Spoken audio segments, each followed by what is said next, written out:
ஆதியாகமம் 18ஆம் அதிகாரம் வசனங்கள் 16 முதல் 33 முடிய. ஆதியாகமம் 18வது அதிகாரம் வசனங்கள் 16 முதல் 33 முடிய. பழைய ஏற்பாட்டிலே பரிசுத்தாவியானவர் எவ்விதமாக தேவ மனிதர்களோடு செயல்பட்டார் என்பதை நாம் படித்துக் கொண்டு வருகிறோம். குடும்ப சூழ்நிலைகள், சமுதாய சூழ்நிலைகள், இப்படிப்பட்ட சூழ்நிலைகளிலும் தேவன் எவ்விதமாக தமது மக்களோடு உறவாடினார், எவ்விதமாக அவர்களை தமது கருவியாக பயன்படுத்தினார் என்பதை இந்த வரலாற்று புத்தகங்களிலே நாம் படிப்பது நம்முடைய வாழ்க்கைக்கு மிக பிரயோஜனமாக இருக்கும். நீங்க ஆதியாகமம் 18ஆம் அதிகாரத்தின் இந்த இரண்டாவது பகுதிக்கு நீங்கள் வருவீர்களானால், அந்த நிகழ்ச்சி பற்றி பல கேள்விகள் நமக்குள்ளே எழலாம். பல கேள்விகள். ஒன்று, ஒரு மகத்துவமுள்ள கடவுள் ஒரு தனி மனிதனை தேடி வர முடியுமா? ஒரு நல்ல கேள்வி. அடுத்த கேள்வி, கடவுள் ஏன் இவ்விதமாக மனித உருவிலே அல்லது மனித தோற்றத்திலே ஆபிரகாமோடு கூட ஒரு சக மனிதனாக உறவாடினார்? நம்முடைய இந்திய கலாச்சாரத்திலாம் தெய்வங்கள்லாம் வருவாங்க, காட்சி அளிப்பாங்க, அவங்க அப்படியே தெய்வமாக தான் இருப்பாங்க. அதாவது மனித நிலையிலோ மனித உறவிலோ அவங்க வருகிறதே கிடையாது. ஆனா ஏன் கடவுள் இப்படி செயல்பட்டார்? மூன்றாவது கேள்வி, கடவுள் ஒரு நியாய தீர்ப்பை செய்ய போகிறார் சோதோம் குமோராவுக்கு. அதை ஒரு சாதாரண மனிதனாகிய ஆபிரகாமுக்கு அறிவிக்க வேண்டுமா? In what way Abraham is so important? அடுத்த கேள்வி நீங்க பார்ப்பீர்கள், 21ஆம் வசனத்துல, நான் நெருங்கி போய் என்னிடத்தில் வந்து எட்டின அந்த கூக்குரலின்படியே அவர்கள் செய்திருக்கிறார்களோ இல்லையோ என்று கடவுள் எல்லாம் அறிந்தவர் ஆச்சுதுங்களே. கடவுளுக்கு தெரியும். 17ஆம் அதிகாரம் 2ஆம் வசனம், நான் உனக்கும் எனக்கும் நடுவாக என் உடன்படிக்கையை ஏற்படுத்தி உன்னை மிகவும் பண்ணுவேன். ஆக இப்பொழுது இந்த ஆபிரகாம் யார்? தேவனோடு உடன்படிக்கை செய்த புதிய நிலையில் வைக்கப்பட்டிருக்கிறான். அவன் வெறும் மனிதன் அல்ல, வெறும் தீர்க்கதரிசி அல்ல, தேவனுடைய உடன்படிக்கையின் சுதந்திரவாளி. கிறிஸ்துவுக்குள் நீங்களும் நானும் கூட இப்படி உன்னதமான உடன்படிக்கையின் சுதந்திரவாளிகளாக மாற்றப்பட்டிருக்கிறோம். எபேசியர் 2ஆம் அதிகாரத்தில் பரிசுத்த பவுல் அப்போஸ்தலன் எபேசு திருச்சபையினுடைய முந்தின நிலையும் புதிய நிலையும் அவர் வெளிப்படுத்தி காண்பிக்கிறார். 12ஆம் வசனம் படிங்க. கிறிஸ்துவை சேராதவர்களும் இஸ்ரவேலுடைய காணியாட்சிக்கு புறம்பானவர்களும் அந்நியரும் நம்பிக்கை இல்லாதவர்களும் உலகத்தில் தேவனற்றவர்களுமாய் இருந்தீர்கள். 13ஆம் வசனத்திலே, முன்னே தூரமாயிருந்த நீங்கள் ஆபிரகாம் இப்பொழுது உடன்படிக்கையின் அடிப்படையிலே ஒரு உன்னதமான நிலைக்கு கொண்டு வரப்பட்டிருக்கிறான். விசுவாசிகளாகிய நீங்களும் நானும் இப்படிப்பட்ட கீழான நிலையில் இருந்து, அது மாத்திரமல்ல, அக்கிரமங்களிலும் பாவங்களிலும் மரித்தவர்களாயிருந்த நம்மை அங்க என்ன செய்யறார் பாருங்க. 2ஆம் அதிகாரம், அதே எபேசியர் 2ஆம் அதிகாரம் 4-5 இருக்கிறார். கிறிஸ்துவுக்குள் நம்மை அவரோட கூட பண்ணீங்களா? ஆபிரகாமுக்கு மட்டும் இல்ல, கிறிஸ்துவுக்குள் அவருடைய சுதந்திரவாளிகளாக மாற்றப்படுகிற ஒவ்வொருவருக்கும் கடவுள் வைத்திருக்கிற உன்னதமான நிலை அவரோடு கூட எழுப்பி உன்னதங்களிலே உட்காரவும் செய்தார். இப்படி உட்கார செய்து 6ஆம் வசனம் பாருங்க. கிறிஸ்து இயேசுவுக்குள் அவர் நம்மிடத்தில் வைத்த தயவினாலே தம்முடைய கிருபையின் மகா மேன்மையான ஐஸ்வர்யத்தை விளங்கச் செய்கிறார். இந்த காரியத்தை தான் ஆபிரகாமுடைய வாழ்க்கையில கடவுள் செய்ய விரும்பினார். ஆபிரகாமே, நீ உடன்படிக்கையின் உறவுக்குள்ளாக நீ என்னுடைய சுதந்திரவாளி, என்னுடைய சிநேகிதன், என்னுடைய உள்ளத்தின் திட்டங்களை பகிர்ந்து கொள்வதிலே நான் விரும்புகிறேன். அதை நம்ம அங்க பார்க்கிறோம். இந்த உடன்படிக்கையின் மூலமாக ஆபிரகாம் பெற்ற இந்த நிலை முழுக்க முழுக்க கிருபையின் ஈவு என்பதை நம்ம பார்க்கிறோம். நீங்களும் நானும் கூட தேவன் நம்மை தெரிந்து கொண்டது, தேவன் நம்மை ரட்சித்தது, தேவன் தம்முடைய விலை மதிக்க முடியாத ரத்தத்தினால் நம்மை மீட்டுக் கொண்டது, தேவன் நம்மை அவருடைய பிள்ளைகளாக அழைத்துக் கொண்டது முற்றிலும் அவருடைய சுத்த கிருபை என்பதை நம்ம பார்க்கிறோம். ஆங்கிலத்தில் அன்மெரிட்டட் ஃபேவர், நாம் சம்பாதிக்க முடியாத ஒரு இரக்கம் என்பதை நம்ம பார்க்கிறோம். பிற்பாடு நம்ம என்ன பார்க்கிறோம்? கடவுள் தாமாகவே ஆபிரகாமுக்கு தம்மை வெளிப்படுத்த சித்தம் கொண்டார். ஆபிரகாம் போய் ஆண்டவரே உண்மை எனக்கு வெளிப்படுத்த அப்படின்லாம் ஒண்ணு கேட்கலங்க. ஆங்கிலத்தில் it was fully sovereign and free. கடவுள் தம்முடைய இறைமையினாலே தம்முடைய சித்தத்தையும் தம்முடைய நோக்கத்தையும் தம்முடைய திட்டத்தையும் வெளிப்படுத்த அவனுக்கு தம்மை வெளிப்படுத்த திட்டம் கொள்ளுகிறார் என்பதை நம்ம பார்க்கிறோம். ஆக ஆபிரகாம் உடன்படிக்கையின் அடிப்படையில் ஒரு புதிய உறவுக்குள்ளாக, ஒரு புதிய நிலைக்குள்ளாக, ஒரு உன்னதமான நிலையிலே வைக்கப்பட்டிருக்கிறான். அடுத்தபடியாக நம்ம என்ன பார்க்கிறோம்? இரண்டாவது குறிப்பு 17ஆம் வசனம் பாருங்க. நம்ம அவனுக்குள் பூமியில் உள்ள சகல ஜாதிகளும் மறைப்பேனும். என்னங்க அது? இரண்டாவது கருத்து, he will be a father of a nation. ஒரு ஜாதிகளின் தகப்பனாக மாற்றப்படுகிறான். அப்ப ஒரு கமெண்டேட்டர் சொல்றார், he was the head of the Old Testament church. பழைய ஏற்பாட்டின் திருச்சபையின் தலையாக கருதப்பட்டவன் ஆபிரகாம். It's a big word. ஆனாதான் நம்ம 2 நாளாகமும் 20ஆம் அதிகாரம் 7ஆம் வசனத்தில் பார், தன்னுடைய சிநேகிதனாகிய, அதாவது முழு பழைய ஏற்பாட்டு சபையும் ஆபிரகாமின் வம்சத்திலும் ஆபிரகாமுடைய விசுவாசத்தின் அடிப்படையிலும் ஆபிரகாமுடைய உடன்படிக்கையின் அடிப்படையிலும் நிலை நின்று கொண்டிருக்கிறது. He was a head of the Old Testament church. It's a big word. ஒரு பெரிய நிலை, ஒரு பிரதிநிதியாக அவன் வைக்கப்படுகிறான். அவ்வளவுதானுங்களா? அந்த வசனம் மேலும் என்ன சொல்லுதுங்க? அவனுக்குள் பூமியில் உள்ள சகல ஜாதிகளும். அப்ப இந்த சோதோம் குமாரா ஆசீர்வதிக்கப்பட வேண்டுமானால் அது அவனுக்குள் ஆசீர்வதிக்கப்பட வேண்டும், அவன் மூலமாக ஆசீர்வதிக்கப்பட வேண்டும். கடவுள் பழைய ஏற்பாட்டிலே எந்த ஒரு ஜாதியாவது, எந்த ஒரு நாட்டையாவது, எந்த ஒரு மக்களையாவது ஆசீர்வதிக்க சித்தம் கொள்வாரானால் அது ஆபிரகாம் வழியாக தான் நடந்தாக வேண்டும். அப்படிதான் அவர் சொல்றார், கடவுளே சொல்றார். அதான சொல்றாரு. அப்ப இந்த சோதோம் குமாராவுக்கு கடவுள் இறங்க வேண்டுமானால், கடவுள் அவர்களை மன்னிக்க வேண்டுமானால், நினிவேக்கு கடவுள் இறங்கினார், நினிவேயின் மக்களை மன்னித்தார் இல்லைங்களா? நம்ம அதை பார்க்கிறோம். ஆனா இந்த சோதோம் குமாராவுக்கு கடவுள் இறங்க வேண்டுமானால் அது ஆபிரகாம் மூலமாக தான் நடைபெற வேண்டும். எவ்வளவு பெரிய விஷயம் பாருங்க. ஆபிரகாம் இந்த நியாய தீர்ப்பை கேட்கும் போது அந்த நாட்டு மக்களுக்காக அவன் ஜெபிக்கிறவனாக மாறுகிறான். மூன்றாவது காரணம், தேவன் ஏன் ஆபிரகாமுக்கு இதை வெளிப்படுத்தினார்? அவனுடைய உன்னதமான அழைப்பினாலும், தேவன் அவனோடு கூட செய்த உடன்படிக்கையினாலும், அவனுக்குள்ளே சகல ஜாதிகளும் ஆசீர்வதிக்கப்பட வேண்டியதா இருப்பதினாலும் அவன் மிகப்பெரிய பொறுப்பு உடையவனாக இருக்கிறான். Great responsibility. அவன் ஜாதிகளின் தகப்பன், சகல ஜாதிகள் அவனுக்குள்ள ஆசீர்வதிக்கப்பட வேண்டும். அப்ப அவன் பொறுப்பற்றவனா இருக்கிறானா? இல்ல, அவன் பொறுப்புடையவனா இருக்கிறான். என்னங்க பொறுப்பு? 19ஆம் வசனத்தில் அதை போட்டிருக்குது பாருங்க. ஆயத்தையும் செய்து கர்த்தருடைய வார்த்தையை காத்து நடவுங்கள் என்று எவ்வளவு பெரிய பொறுப்பை கொடுத்துக்கிறார் பார்த்தீங்களா? அதே நிலையில தான் இன்றைக்கு நீங்களும் நானும் அழைக்கப்பட்டிருக்கிறோம். திருச்சபையினுடைய ஒவ்வொரு விசுவாசியாக அங்கமாக இதே பொறுப்பு. நீங்கள் நீதியையும் நியாயத்தையும் செய்து கர்த்தருடைய வழியை காத்து நடக்கிற பரிசுத்த ராஜரீக ஆசாரிய கூட்டமாக தேவன் நம்மை அழைத்திருக்கிறார். We hold a great responsibility.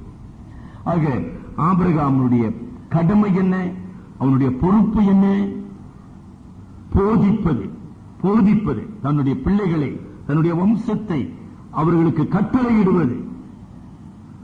அது மாத்திரமல்ல, அவர்களுக்கு ஒரு முன்மாதிரியாக வாழ்ந்து காண்பிப்பது. setting an example to follow. ஒரு பொறுப்பற்றவனாக அல்ல, ஒரு நிர்விசாரியாக அல்ல. நோவாவை கூட நம்ம பழைய ஏற்பாட்டினுடைய திருச்சபையின் தலையாக வேதம் சொல்லல. ஏன்னா நோவா அவனுடைய பிந்திய காலத்தில் ஒரு பொறுப்பற்றவனாக போனான். ஆனால் ஆபிரகாம் தேவனுடைய நியாயங்களை, பிரமாணங்களை, தேவனுடைய சத்தியங்களை போதிப்பதினாலே, அவர்களை அவன் கட்டளையிட்டு அவர்களை நடத்துவதனாலே நான் அவன் மீது பெரிய பொறுப்பை வைத்திருக்கிறேன். தன்னுடைய விசுவாச கீழ்ப்படிதலினாலே அவன் பின்வரும் சந்ததிக்கு ஒரு நல்ல மாதிரியை வைக்கிறான். நம்ம தொடர்ந்து படிக்க போற ஆபிரகாமுடைய வாழ்க்கை குறித்து ட்ரெமெண்டஸ்.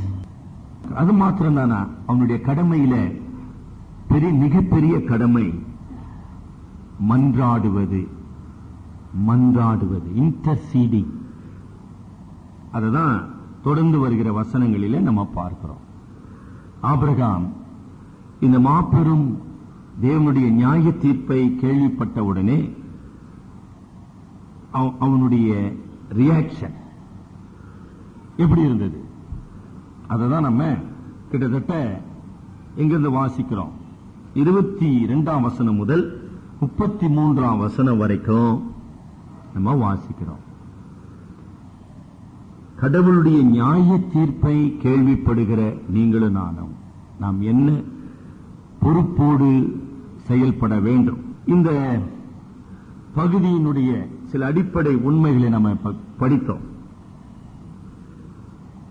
தேவன் மிக உயர்ந்தவராயிருந்தும் மனிதனை ரட்சிக்கும்படியாக அவர் தாழ இறங்கி வருகிறார். மனிதனுக்கு சமமாக தம்மை தாழ்த்தி மனிதனோடு உறவாடி, பிரைம் மினிஸ்டர், பிரசிடென்ட்லாம் நம்ம சொல்றோம், அவங்க நம்மளை தேடி வருவாங்களா? நீங்க வர முடியும் நினைக்கிறீங்க? வருவாங்கன்னு நினைக்கிறீங்க? நம்ம அவங்களை தேடி போனா கூட அவங்களை சந்தித்து நம்ம பேச முடியாது. It is very difficult to get an appointment, இல்லீங்களா? நமக்கு தெரியும். ஆனா இங்கு கடவுள் ஒரு மனிதனை தேடி வருகிறார். அதனுடைய மகத்துவம் பாருங்க. யோவான் 3:16 நம்ம நன்றா தெரியும். இவ்வளவாய் உலகத்தில் அன்பு கூர்ந்தார். தமிழ்ல ஒரு பழமொழி சொல்வாங்க, பெற்றவர்களுக்கு தான் தெரியும் பிள்ளையின் அருமை. கடவுள் தமது பிள்ளைகளை அவர் பெற்றெடுத்தபடியினால, உங்கள் மீது நான் இவ்வளவு அன்பு வைத்திருக்கிறேன்ப்பா, உங்களை நான் சிருஷ்டித்தவன் நானே, இஸ்ரவேலே, நான் உன் சிருஷ்டிகர், நான் உன் தேவன், நான் உன் ஆண்டவர், நான் உன்னை பேர் சொல்லி அழைத்தேன், நான் உன்னை எகிப்திலிருந்து மீட்டுக் கொண்டேன். எல்லாம் நான் நான் நான். பெற்றோர்களுக்கு தான் தெரியும் பிள்ளையின் அருமை. நாம் ஆனாதான் ஆண்டவர் அந்த யோவான்ல கூட, நீங்கள் என்னை தெரிந்து கொள்ளவில்லை, நான் உங்களை தெரிந்து கொண்டேன். இதாங்க கிருபையின் மாட்சிமை. கடவுள் பரிசுத்த, கடவுள் ஒப்பில்லாத நீதியுடையவர். ஆனால் தமது அன்பை வெளிப்படுத்த, தமது ரட்சிப்பை பாவ மனிதனுக்கு அருள அவர் இறங்கி வருகிறவராக இருக்கிறார்.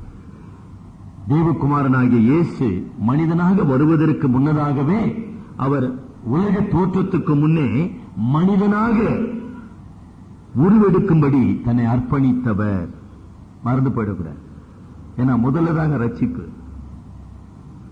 1 பேதுரு 1:20 உலக தோற்றத்துக்கு முன்னே குறிக்கப்பட்டவராயிருந்து நமது மூலமாய் இந்த கடைசி காலத்திலே மாம்சத்திலே வெளிப்பட்டார். வார்த்தை மாம்சமானார். ஆக பழைய ஏற்பாட்டிலே நம்ம படிக்கின்ற இந்த தெய்வீக காட்சிகள், ஆங்கிலத்தில் தியோஃபனி, கடவுள் மனு உறவிலே தோற்றமளித்தல், காட்சி அளித்தல், இவைகள் ஏன்? மனிதனுடைய ரட்சிப்புக்காக. அதை நம்ம இங்க மிக தெளிவாக பார்க்கிறோம். முதலாவது, கடவுள் ஆபிரகாமுக்கு தம்மையும் தமது சித்தத்தையும் வெளிப்படுத்த சித்தம் கொண்டார். 18ஆம் வசனத்தில் நம்ம பார்த்தோம். பிற்பாடு நம்ம என்ன பார்க்கிறோம்? நான் என்ன செய்ய போகிறேன்? 20-21 வசனங்களிலே சோதோமையும் குமாராவையும் அவருடைய பாவத்து நிமித்தம், அவர்களுடைய இருதய கடினத்து நிமித்தம், அவருடைய முரட்டாட்டத்து நிமித்தம் அவர்களை நானே என்ன செய்ய போகிறேன்? அழிக்க போகிறேன். இந்த சோதம் குமரா பற்றி 13ஆம் அதிகாரம் 13ஆம் வசனத்துல என்ன சொல்லி இருக்குது பாருங்க. ஒரு வேத வியாக்கியானை இப்படி விளக்குகிறார். கடவுள் உலகம் முழுவதையும் பார்க்கிறார், கவனிக்கிறார், உண்மைதான். ஆனால் நகரங்களை, பட்டணங்களை அவர் அதிகமாக கூர்ந்து பார்க்கிறார். நீங்களும் நானும் ஒரு சென்னை நகரத்தில் வாழ்ந்து கொண்டிருக்கிறோம். பழைய ஏற்பாட்டிலே இப்படிப்பட்ட நகரங்கள் நாகரிகத்தின் உச்ச கட்டத்தை வெளிப்படுத்தின. Cities are the cradles of the கல்ச்சர்னு சொல்வாங்க. நாகரிகத்தினுடைய உச்ச கட்டத்தை இந்த பட்டணங்கள் வெளிப்படுத்திக் கொண்டிருந்தன. ஆனால் இந்த பட்டணங்களிலே கடவுள் பார்த்தது என்ன? மகா பெரிய பாவம். நம்ம இந்த சென்னை பட்டணத்தில் இத்தனை ஆண்டுகளாக வாழ்ந்து கொண்டிருக்கிறோம். இந்த சென்னை பட்டணத்தினுடைய மகா பெரிய பாவங்களை குறித்த ஏதாச்சும் ஒரு சின்ன உணர்வு நமக்கு இருக்குதுங்களா? ஆபீஸுக்கு காலையில 10 மணிக்கு போகிற ஒரு மத்திய அரசு ஊழியர் நடு ரோட்ல 10 மணிக்கு நடு ரோட்ல கத்தில வெட்டப்படுறாரு. எல்லாரும் வேடிக்கை தான் பார்த்து நிற்கிறாங்க. அந்த ஆட்டோ நம்பரு கூட சொல்ல தெரியல, தடுக்க முடியல. இதுதான் பட்டணம். ஒருத்தர் ஒரு புக்கை எழுதினார். நியூயார்க்ல ஒரு பெண் கொலை செய்யப்படுகிறார். சுடப்படல, கத்திலே கொல்றான் ஒருத்தன். அவ கொல்லப்பட்ட அந்த நிகழ்ச்சியை ஒரு நாவலா எழுதினார். அந்த நாவல் பேர் மறந்துட்டேன். கிட்டத்தட்ட 61 பேர் அந்த பெண்ணு கொலை செய்யப்படுறத பாக்குறாங்க. ஆனா ஒருத்தர் கூட போய் அவளை காப்பாற்ற முயற்சி செய்யல. அந்த கொலை செய்தவனை தடுக்க முயற்சி செய்யல. கொலை செய்த விற்பாடு அவனை பிடிக்க முயற்சி செய்யல. அவனை குறித்து போலீஸுக்கு தகவல் சொல்ல முயற்சி செய்யல. எதுவுமே செய்யல. இதுதாங்க நகரம். இத நகரம் சொல்லலாமா அல்லது நரகம் சொல்லலாமா?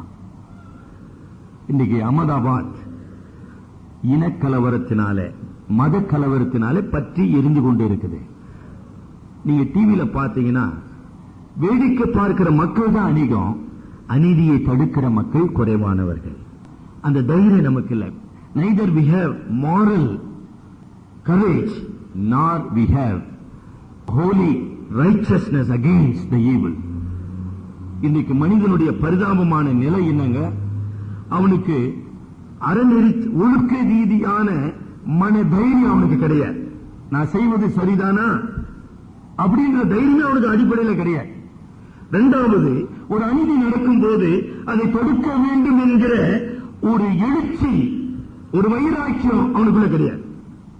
இதுக்கு பேர் தான் நகரம். அதை நீங்க நகரம்னு சொல்லலாம்.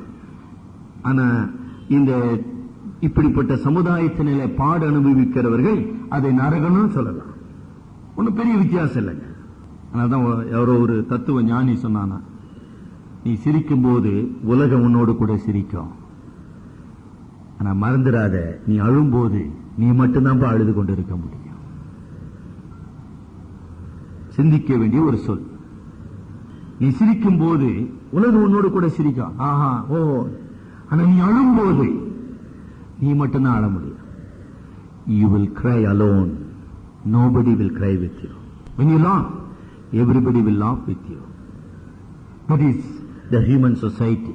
பாவத்தினாலே, தீமையினாலே பாதிக்கப்பட்ட மனிதன் அவன் அடிப்படையில் நீதியை குறித்த ஒரு அறிவற்றவனாக இல்லாதது மாத்திரமல்ல, நீதிக்காக நிற்கக்கூடிய தைரியமற்றவனாக இருக்கிறான். தப்பை தட்டி கேட்க முடியாதவனாக வாழ்கின்ற சமுதாயம்.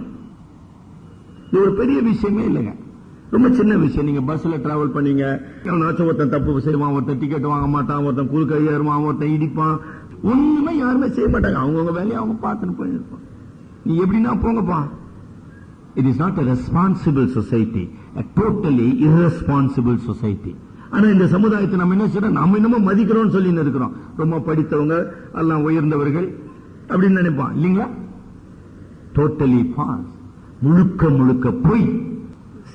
செல்வமோ நாகரிகமோ அறிவோ அந்தஸ்தோ ஒரு மனிதனுக்கு அடிப்படையிலேயே பண்பாட்டை கொடுப்பதில்லை.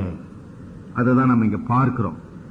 ஆனால் இங்க நீங்க பார்க்கும்போது ஆபிரகாம் இந்த அழிவின் செய்தியை கேட்டவுடனே முதலாவது அவன் என்ன செய்யறான்? 22ஆம் வசனத்துல கடவுள் வந்தாருங்க, அவர் போய் அழிக்க போறாரா சோதமா? ஆமா சார், அவ்வளோ மோசமானவனுங்க ஜாதி சார் அவனுங்க. ஐயோ கரெக்ட் கரெக்ட், ஆமா அப்படின்னா இல்ல. இந்த லோத்துக்கு போய் சொன்னாங்க பாருங்க, அதாவது 19ஆம் அதிகாரத்தில் லோத்து வீட்டுக்கு போறாங்க இந்த 2 தூதர்கள், போய் சொல்ல போறாங்க எப்ப நம்ம அழிக்க போறோம்னு. லோத்து என்ன பண்ணான்னு பாருங்க. நீங்க லோத்தாங்க நீங்க பாத்தீங்கன்னா ரொம்ப ஃபன்னியா இருக்கும், ரொம்ப தமாசா அவன் செயல்பட்டு நிற்பான். No moral standing. அவனுக்குள்ளே ஒரு ஒழுக்கத்திற்குரிய, தெய்வ பக்திக்குரிய, தேவ நீதிக்குரிய ஒரு உணர்வும் இல்ல, கடவுளோட உறவும் இல்ல. கடவுள் அழிக்க போறார் சொல்றாரு, அந்த அழிவினுடைய பயங்கரத்தையும் அவன் உணர்ந்த பாடு இல்ல, ஒண்ணுமே இல்ல. இங்க ஓடுவாங்க என்னமா செய்ய. He will be more active but doing nothing. இங்க ஆபிரகாம் நின்று கொண்டிருந்தான், ஆனால் அவன் எதை செய்ய விரும்பினானோ அதை செய்து முடித்தான். சில பேர் ரொம்ப சுறுசுறுப்பா ஓடி தான் இருப்பாங்க, ஆனா வேலை ஒண்ணுமே நடக்காதுங்க. அப்படி இல்ல, அவன் நின்று கொண்டிருந்தான். அவன் எதற்காக நின்று கொண்டிருந்தானோ அதை, அதாவது he was waiting. அங்க நின்று கொண்டிருப்பது என்பது, ஐயோ கடவுள் இவ்வளவு பெரிய நியாய தீர்ப்பை செய்ய போகிறார், அதை குறித்து அதிர்ச்சியுற்றவனாக, அதை குறித்து அங்கலாய்ப்பவனாக, அதற்காக நான் என்ன செய்ய முடியும்? 23ஆம் வசனத்துல நம்ம என்னமா பார்க்கிறோம்? சேர்ந்துன்ற பதம் ரொம்ப முக்கியமான பதமா. ஆபிரகாம் கடவுளோடு சமீபமாய் சேரக்கூடிய உறவிலே வாழ்ந்து கொண்டிருந்தான். இன்றைக்கு நீங்களும் நான் அப்படி இருக்கிறோமா? ஆங்கிலத்தில் he had an access, he had a holy courage to go into the presence of God.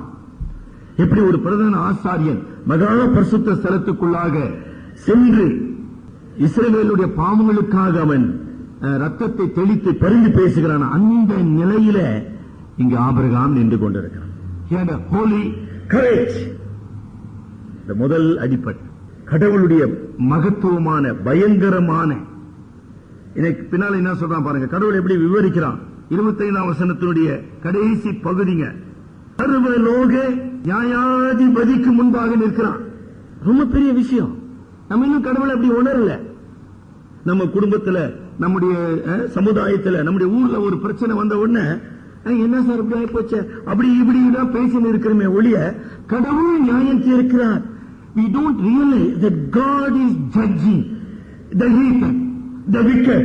அந்த கடவுள் அங்க செயல்படுகிறான்றது நம்ம மறந்துடுறோம். ஆமா ஆமா சார், ரொம்ப மோசமானவங்க சார், இப்படிதான் சார், ஆமா சார், மதவெறி சார், எல்லாம் பேசின்னு இருப்போம்.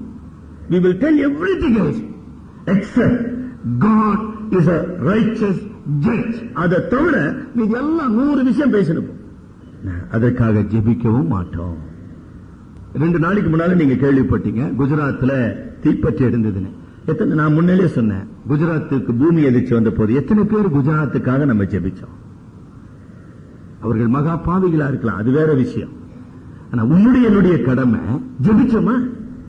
நீ கூட ஜெபிக்க போறது கிடையாது. ஏன்னா நமக்கு ரொம்ப பெரிய வேலை நம்ம செஞ்சிருக்கிறோங்க. லோத்து மாதிரி மருமகனை கூட்டுவாங்க, ஐயோ வாங்கப்பா வாங்கப்பா, ஐயோ போலாம் போலாம் மூட்டை கட்சி, இப்படி we are so busy like Lot. We have no time to pray, intercede.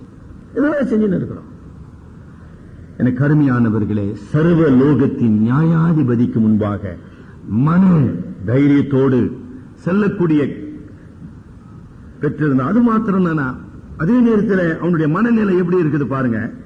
27ஆம் வசனத்துல கொண்டிருந்த உணர்வு எப்படி இருந்தது பாருங்க. தூளும் சாம்பலுமாயிருக்கிற அடியேன். அவன் தாங்க ஆபிரகாம். என்ன அருமையா சொன்னா பாருங்க. யாருப்பா ஆபிரகாம்? யார் என்ன பேச வந்துக்கிறிய? ஐயோ ஆண்டவரே, நான் தூளும், நான் சாம்பலுக்கு சமானமானவன். கடவுள் மனிதனாக வந்ததுனால, கடவுள் தம்முடைய சித்தத்தை வெளிப்படுத்தினால கடவுள் மேல போய் தோல் மேல கை போட்டுக்க முடியுமா? நீங்க அப்படிதான் சொல்றாங்க. சில பேர் அப்படிதான் ஜெபம் பண்றாங்க, குதிக்கிறாங்க, ஓடுறாங்க, தேங்க்யூ லார்ட்ன்றாங்க. நம்ம கடவுள் மேல தோல் மேல கை போட்டுக்கல, அந்த மாதிரி அப்படி ஆபிரகாம் செய்யலங்க. புரியும் நான் நினைக்கிறேன் கொஞ்சம் பேருக்கு நான் என்ன பேசுறேன். கடவுள் தம்மை வெளிப்படுத்துவதனால நாம் அவர் மீது அதிகாரம் செலுத்தவோ, உரிமை கொண்டாடவோ, பெருமை கொள்ளவோ எந்த விதமான தகுதியும் யாருக்கும் இல்லை. இந்த பயபக்தியை அங்கு ஆபிரகாம் வெளிப்படுத்துகிறார். இதோ தூணும் சாம்பலுமாயிருக்கிற அடியே அடியே.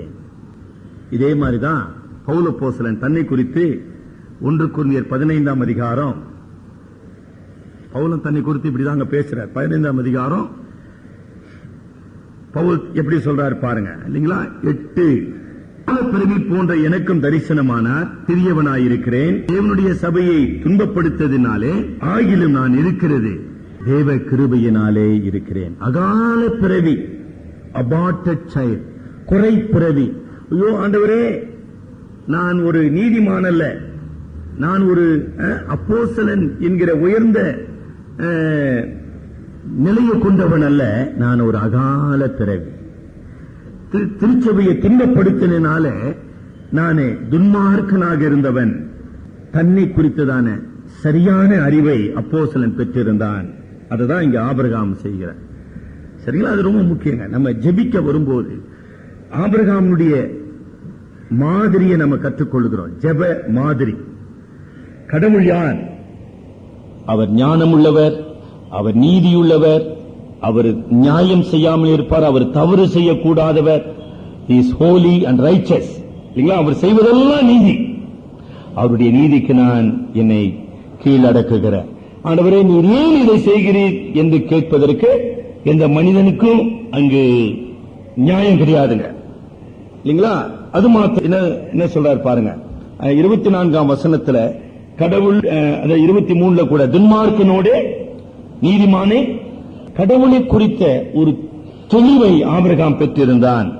கடவுளுடைய நீதி குற்றமற்றது என்பதை அவன் அறிந்திருந்தான். வேற நம்ம என்ன பார்க்கிறோம் இந்த ஆபிரகாமுடைய ஜெபத்துல? அவன் இந்த சோதோமின் அழிவை கேட்ட போது மன உருக்கத்தோடு அந்த முழு சமுதாயத்துக்காக மன்றாடுகிறான். நீங்க அங்க கவனிக்க வேண்டும். லோத்துக்காகவும் லோத்துடைய குடும்பத்துக்காகவும் அவன் மன்றாடவில்லை. சுயநலத்தோடு அவன் ஜெபம் செய்யவில்லை. He was praying for the whole community. இதுதாங்க ரொம்ப அருமையான ஒரு உள்ளம். மனதுருக்கம். மனதுருக்கம். ஆண்டவரே, அந்த பட்டணத்தை அழிக்க போகிற சொல்றிய சாமி, 50 நீதிமான்கள் நிமித்தம் நீர் அதை அழிப்பீரோ? அவனுடைய ஜெபத்தினுடைய ஆழம், அந்த ஜெபத்தை தூண்டுவதற்கான உணர்வு மனதுருக்கம். மனதுருக்கம். நீங்க ஜெபம் பண்ணலன்றதை யோசனை பண்ணி பாருங்க. Why we don't pray? We don't have that compassion for the perishing souls. அழுகின்ற ஆத்துமாக்களை குறித்த உருக்கமற்ற, அக்கறையற்ற ஒரு நிலையில நாம இருக்கிறதுனால தான் நம்மளால ஜெபிக்க முடியல. சரிங்களா? அடுத்தது நம்ம அங்க என்ன பார்க்கிறோம்? அவனுடைய ஜெபத்துல குறிப்பாக நம்ம ஜெபிக்கிறான். குறிப்பாக என்ன ஜெபிக்கிறான்? ஒருவேளை நம்ம 32ஆம் வசனத்துக்கு வருவோம். அவனுடைய ஜெபத்துல ஆண்டவரே, நீதிமான்களை நீர் அழிப்பீரோம், நீ நீதிமான்களை அழியாதே சாமி. அவ்வளவுதான் அவனுடைய ஜெபம். குறிப்பாக அது ஒரு முக்கியமான விஷயங்க. ஜெப வாழ்க்கையில நாம் குறிப்போடு ஜெபிக்க வேண்டும். எந்த ஒரு சூழ்நிலையை குறித்து, தேவையை குறித்து, பிரச்சனையை குறித்து சரியாக நிதானித்து சரியான காரியத்துக்காக ஜெபிக்க கற்றுக்கொள்ள வேண்டாம். இன்னும் நிறைய பேர் அப்படி நம்ம ஜெபிக்கிறது இல்லை. யாராச்சும் ஒருத்தர் உங்களிடத்துல ஒரு பிரச்சனையை பகிர்ந்து கொள்றாங்க, வைத்துக் கொள்ளுங்களேன். ஏதோ ஒரு பிரச்சனை. நம்ம என்ன பண்ணுவோம்? ஒருவேளை அந்த பிரச்சனைக்காக நம்ம ஜெபிக்க ஆரம்பிப்போம். ஆனா பல நேரத்தில் அந்த நபருக்காக நம்ம ஜெபிக்க வேண்டியதா இருக்கும். சார், ஒரு அம்மா சிக்காயிட்டாங்க, இல்ல ஒரு ஐயா சிக்காயிட்டாரு. ஐயா, ஆண்டவரே, அந்த வியாதியிலிருந்து சுகம் தாரும், சுகம் தாரும், சுகம் தாரும். அதை விட முக்கியம், ஆண்டவரே, அந்த நபரை நீ பரிசுத்தப்படுத்தும், அந்த நபருக்கு அந்த வியாதியை தாங்கக்கூடிய தெய்வீக பலனை தாரும். இந்த வியாதியின் மூலமாக உம்முடைய வல்லமையை அந்த நபர் அறிந்து கொள்ள உதவி செய்யும். இந்த வியாதியின் மூலமாக அந்த குடும்பத்தார் உம்மண்டையிலே நெருங்கி வர நீர் அவர்களுக்கு உதவி செய்யும். இந்த வியாதியின் மூலமாக புறஜாதியார் உம்முடைய வல்லமையை, உம்முடைய ரட்சிப்பை காண உதவி செய்யும். அப்படி ஜெபம் பண்றோமா? அப்படி ஜெபம் பண்றது இல்ல. வியாதியா ஒண்ணு வியாதியா திருசாமி. இங்க ஆபிரகாம் அப்படி ஜெபம் பண்ணல. ஆண்டவரே நீர் அழிக்காதையும் என்று ஜெபம் பண்ணவில்லை. ஆண்டவரே நீ நீதிமான்களை காத்தருளும். நீர் பரிசுத்த கடவுள், நீ நீதி உள்ள கடவுள், நீர் அநீதி செய்யாதவர். அங்கு நீதிமான்கள் இருப்பார்களானால் ஆண்டவரே நீதிமானை நீ காத்தருளும் என்று அவன் ஜெபிக்கிறான். அடுத்தபடியாக ஆபிரகாமுடைய ஜெபத்தில் நம்ம பார்க்கிறோம். 26ஆம் வசனம் முதல் 32ஆம் வசனம் முடிய 6 முறை ஆபிரகாம் ஜெபிக்கிறான். இன்னும் ஒரு விசை, இன்னும் ஒரு விசை, இன்னும் ஒரு விசை, இன்னும் ஒரு விசை, இன்னும் ஒரு விசை. அது எதை காட்டுதுங்க? எதை காட்டுது? அவனுடைய விடா முயற்சி, அவனுடைய ஜெபத்திலே அவனுடைய பரிந்து பேசுதலினுடைய அந்த பெர்சிஸ்டன்ஸ் என்று சொல்கின்றோம். விடாமுயற்சியோடு தேவனுடைய சித்தத்துக்காக காத்திருக்கிற ஒரு தன்மையை நம்ம பார்க்கிறோம். அது மாத்திரமல்ல, அவன் அழகா அந்த ஜெபத்தை முடிக்கிறான். 32ஆம் வசனத்துல ஆண்டவர் 10 நீதிமான்கள் நிமித்தம் அதை நான் அழிப்பதில்லை என்றார். அதோட நிறுத்திட்டான். அதுக்கப்புறம் தொடர்ந்து பேசல. அங்க முக்கியமானது கடவுள் நீதி செய்ய வேண்டும் என்பதை தான் நம்ம அங்க கற்றுக்கொள்கிறோம். ஆபிரகாமினுடைய ஜெபம் கடவுளுடைய நீதியை அடிப்படையாக கொண்டிருந்தது. நம்முடைய ஜெபமும் கூட அப்படிதான் இருக்கணும்னு பவுல் அப்போஸ்தலன் சொல்லுகிறார். எபேசியர் 6ஆம் அதிகாரம்.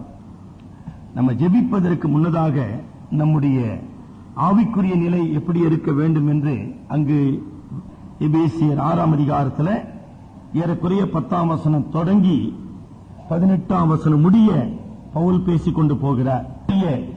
நீதி, கடவுளுடைய வல்லமை, கடவுளுடைய ரட்சிப்பின் கிருபை, கடவுளுடைய சித்தத்தை கொண்டு நம்ம பேச வேண்டும். ஒருவேளை 18 படிங்க. விண்ணப்பத்தோடும் ஆவியினாலே ஜெபம் பண்ணி மிகுந்த மன உறுதியோடும் பரிசுத்தவான்களுக்காகவும் வேண்டுதலோடும் விழித்துக் கொண்டிருங்கள். சுவிசேஷத்திற்காக அதை பற்றி பேச வேண்டியபடி தைரியமாய் பேசத்தக்கதாக நான் தைரியமாய் என் வாயை திறந்து சுவிசேஷத்தின் ரகசியத்தை அறிவிப்பதற்கு வாக்கு எனக்கு கொடுக்கப்படும்படி தேவன் யார்? அவர் நீதியுள்ளவர், அவர் சத்துருவை வென்றவர். சுவிசேஷத்தை அறிவிக்க திருச்சபைக்கு கட்டளையிட்டிருக்கிற அந்த சுவிசேஷத்தின் மூலமாக மக்கள் மீட்கப்பட வேண்டும். அந்த சுவிசேஷத்தினுடைய ஸ்தானாதிபதிகள் அனுப்பப்பட வேண்டும். இவைகளெல்லாம் குறிப்பாகவும் தேவனுடைய சித்தத்தின்படியும் ஜெபிக்க நாம் கற்றுக்கொள்ளப்படுகிறோம். இன்னும் ஒரு சில காரியங்களை சொல்லி நான் 2 காரியங்களை சொல்லி நான் முடிக்க விரும்புகிறேன். ஆங்கிலத்தில் ஒரு வார்த்தை சொல்றேன், எஃபெக்சுவல் பிரேயர். இந்த ஜெபத்தினுடைய பலன் பலிதமாகுதல். ஆபிரகாம் ஆண்டவர் என் ஜெபத்துக்கு செவி கொடுப்பார், ஆண்டவர் நீதியை வெளிப்படுத்துவார், ஆண்டவர் ரட்சிப்பார் என்று அவன் விசுவாசியாதிருந்தானால் அவன் ஜெபித்திருக்க முடியாது. ஆக அவனுடைய ஜெபம் அங்கு கேட்கப்பட்டது. கர்த்தர் நீதிமானாக கருதப்பட்ட லோத்தை அவர் காப்பாற்றினார். புதிய ஏற்பாட்டில் ஒரு உதாரணத்துக்கு நம்ம வருவோம். அப்போஸ்தலர் 27ஆம் அதிகாரம் 2 உதாரணம் சொல்லலாம். அப்போஸ்தலர் 27ஆம் அதிகாரம் 24ஆம் வசனம் பாருங்க. முன்பாக நிற்க வேண்டும், இதோ உன்னோடு கூட யாத்திரை பண்ணுகிற யாவரையும். அவனுடைய ஜெபத்தின் மூலமாக அவனோடு கூட யாத்திரை பண்ணின 276 பேரை கடவுள் காப்பாற்றினார். ஒரு விசுவாசனுடைய ஜெபம், ஒரு நீதிமானுடைய ஜெபம் அதிக பலனுள்ளதாய் இருக்கிறது. யாக்கோபு புஸ்தகம் 5ஆம் அதிகாரத்தில் யாக்கோபு அங்கு பேசும்போது அந்த வசனத்தை சொல்றார். 17ஆம் வசனம், எலியா என்பவன் நம்மை போல பாடுள்ள மனுஷனாயிருந்தும் அவன் கருத்தாய் ஜெபம் பண்ணினான். 16ஆம் வசனத்தில் நீதிமான் செய்யும் ஊக்கமான வேண்டுதல். ஆக எனக்கு அருமையானவர்களே, ஆபிரகாம் உடைய வாழ்க்கையின் மூலமாக, இந்த நிகழ்ச்சியின் மூலமாக கடவுள் நமக்கு சொல்லிக் கொடுப்பது, கடவுள் ஏன் தமது சித்தத்தை வெளிப்படுத்துகிறார்? ஆபிரகாம் மன்றாட வேண்டும்.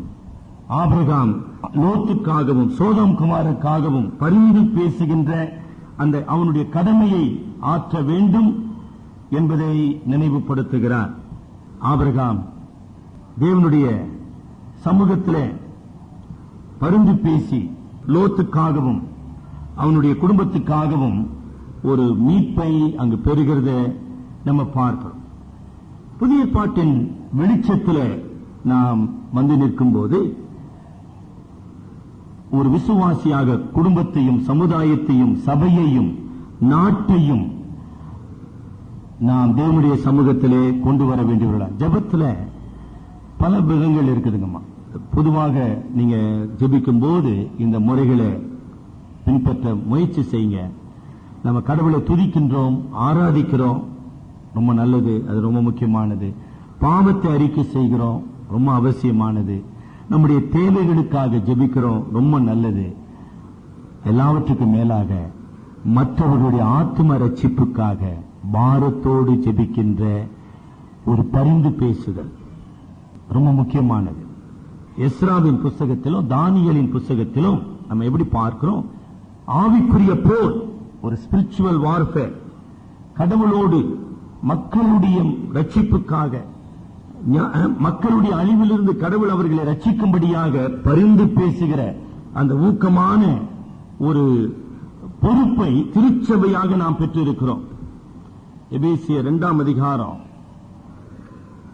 எபேசியர் அந்த ஒரு வசனத்தை நான் சொல்லி முடிக்க விரும்புகிறேன். எபேசியர் 2ஆம் அதிகாரம் 18ஆம் வசனம், பரிசுத்த ஆவியினாலே பிதாவினிடத்தில் சேரும் ஐக்கியத்தை அவர் மூலமாய் பெற்றிருக்கிறோம். ஒரு பிரதான ஆசாரியன் மகா பரிசுத்த ஸ்தலத்திலே சென்று இஸ்ரவேல் மக்களுக்காக பரிந்து பேசினது போல நீங்களும் நானும் திருச்சபைக்காகவும் விசுவாசிகளுக்காகவும் நம்முடைய நாட்டின் மக்களுக்காகவும் பிதாவினிடத்திலே பரிந்து பேசுகிற அந்த மாபெரும் பொறுப்பை பெற்றிருக்கிறோம். ஒரு எஸ்தர் ஆகேஸ்வரி ராஜாவுக்கு முன்பாக தன்னுடைய உயிரை பணயம் வைத்து ஜெபித்தது போல நீங்களும் நானும் தேவனுடைய சமூகத்திலே தேவனுடைய ரட்சிப்பு வெளிப்படும்படியாக ஜெபிக்க அழைக்கப்பட்டிருக்கிறோம். தலைவன், இங்கு ஜெபிப்போம். இந்த கடைசி நாட்களிலே திருச்சபை உயிர்ப்பிக்கப்பட வேண்டுமானால், சுவிசேஷத்தின் மூலமாக ஜாதிகள் மனம் திரும்ப வேண்டுமானால்,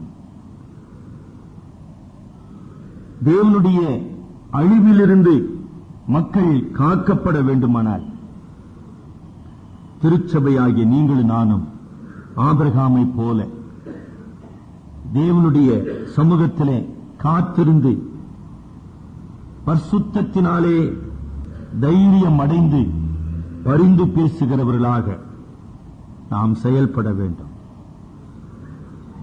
நம்முடைய ஜெபங்கள் நம்முடைய பிரதான ஆசாரியராகிய இயேசுவின் மூலமாக கேட்கப்படும், அருளி செய்யப்படும். நம்முடைய தகுதியின் அடிப்படையில் அல்ல,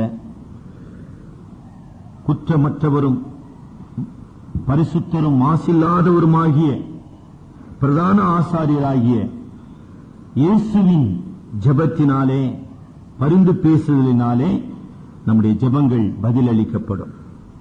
பழைய ஏற்பாட்டில் ஒரு பலவீனமான மனிதனாகிய ஆபிரகாமின் ஜெபத்தை தேவன் அங்கீகரித்தார், ஏற்றுக்கொண்டார். ஆனால் புதிய ஏற்பாட்டிலே தமது குமாரனாகிய கிறிஸ்துவின் மூலமாக நம்முடைய ஜெபங்களை அவர் அங்கீகரிக்கிறவராக இருக்கிறார்.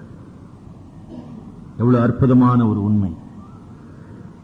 இந்த பரிந்து பேசுகிற பணியிலே விசுவாசிகளை நாம் பொறுப்புடையவர்களாக, பாரமுடையவர்களாக, மனதிறக்கமுடையவர்களாக, கர்த்தருடைய நீதி வெளிப்படும்படியாக நாம் ஜெபிக்க வேண்டும். பவுல் சொன்னது போல எந்த சமயத்திலும் சகல பரிசுத்தவான்களுக்காக ஊக்கமாய் ஆவியினாலே ஜெபம் பண்ண கடவும்.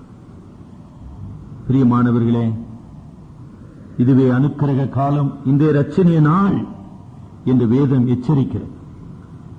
குறிப்பாக நம்முடைய நாட்டிலே மத கலவரங்கள், இன்னும் பலவிதமான பிரச்சனைகள் வளர்ந்து வருகிற சூழ்நிலையிலே இந்த இரட்சிப்பின் சுவிசேஷம் அறிவிக்கப்படும்படியாக, மக்கள் அழிவிலிருந்து மீட்கப்படும்படியாக, திருச்சபை பரிசுத்தமாக்கப்படும்படியாக, தேவனுடைய ஊழியர்கள் சுவிசேஷத்தை தடையின்றி தைரியமாக பிரசங்கிக்கும்படியாக நாம் ஜெபிக்க வேண்டும். இந்த நாட்களிலே ஜெபத்தின் ஆவி நமக்கு ஊற்றப்பட வேண்டும். கிறிஸ்துவுக்குள்ளான உடன்படிக்கையிலே நாம் அவரோடு நெருங்கி சேருகிற, கிருபாசன தண்டையிலே சேருகிற சிலாக்கியத்தை பெற்றிருக்கிறோம். கிறிஸ்துவுக்குள்ளாக நாம் இருக்கிறபடியினாலே தேவனுடைய மகத்துவமான பிரசன்னத்துக்குள்ளாக பிரவேசிக்கின்ற சிலாக்கியத்தை பெற்றிருக்கிறோம். திருச்சபையாக நாம் இந்த கடமையை நிறைவேற்ற தேவன் நமக்கு அருள் செய்ய வேண்டும். நம்முடைய குடும்பங்களிலே, நம்முடைய தனி வாழ்க்கையிலே, திருச்சபையின் வாழ்விலே ஜெப பணி மாபெரும் அறுவடையை நமக்கு தர தேவனிடத்திலே நாம் மன்றாட வேண்டும். கர்த்தர் ஆத்துமாக்கள் ரட்சிப்படையவும், பின்வாங்கி போனவர்கள் மனம் திரும்பவும் நாம் ஜெபிக்கும்படியான சிலாக்கியத்தை பெற்றிருக்கிறோம். எங்கள் அன்புள்ள ஆண்டவரே, இந்த காலை நேரத்திலும் உம்முடைய சமூகத்தில் எங்களை தாழ்த்துகிறோம். ஆபிரகாமை போல ஆண்டவரே, நாங்கள் தூசியும் மண்ணுமாயிருக்கிறோம். நீரோ சர்வலோகத்தின் நியாயாதிபதியாயிருக்கிறீர். உம்முடைய சித்தத்தையும் உம்முடைய நியாய தீர்ப்பையை நீர் எங்களுக்கு வெளிப்படுத்தி இருக்கிறீர். மனிதர் கெட்டுப் போவது உமது சித்தமில்லை, துன்மார்க்கன் அழிவதை நான் விரும்பவில்லை என்று நீ சொல்லியிருக்கிறேன். துன்மார்க்கனுக்கு அவன் மனம் திரும்பும்படியாக நீர் அவனை எச்சரி என்று சொல்லியிருக்கிறேன். தேவரே, உம்முடைய சரீரத்தின் அவயவங்களாக உம்முடைய சித்தத்தை நிறைவேற்ற நீர் எங்களை வழி நடத்தும். எங்களை சுற்றியுள்ள காலங்களையும் சூழ்நிலைகளையும் நாங்கள் பார்க்கும்போது எங்களுடைய நாட்டுக்காக, எங்களுடைய நாட்டு மக்களின் மனம் திரும்புதலுக்காக நாங்கள் ஊக்கத்தோடும் பாரத்தோடும் மனதிறக்கத்தோடும் ஜெபிக்க தேவரீர் எங்களுக்கு உதவி செய்யும். உம்மோடு நாங்கள் நெருங்கிய உறவு கொண்டவர்களாக, உம்முடைய இதய துடிப்பை அறிந்தவர்களாக, உம்முடைய நீதி விளங்க நாங்கள் எங்களை ஒப்புக் கொடுக்கிறவர்களாக ஜெபிக்க உதவி செய்யும். எங்களுடைய அவிசுவாசத்தையும், எங்களுடைய நிர்விசாரமான ஆவியையும், எங்களுடைய கீழ்ப்படியாமையையும் நீர் அகற்றி உமது ஆவியினாலே தேவரீர் எங்களை உற்சாகப்படுத்தும். இந்த நாளிலும் உம்மை விட்டு தூரமாயிருக்கிற சகோதர சகோதரிகளை தேவரீர் உம்மண்டையிலே நீர் இழுத்துக்கொள்ள நாங்கள் செபிக்கிறோம். பாவத்திலிருந்தும், பிசாசின் அடிமைத்தனத்திலிருந்தும், குருட்டாட்டத்திலிருந்தும் தேவரீர் உம்முடைய மக்களை நீர் ரட்சியும். எங்கள் அருமை இரட்சகர் மூலம் வேண்டிக் கொள்கிறோம் பிதாவே, ஆமேன்.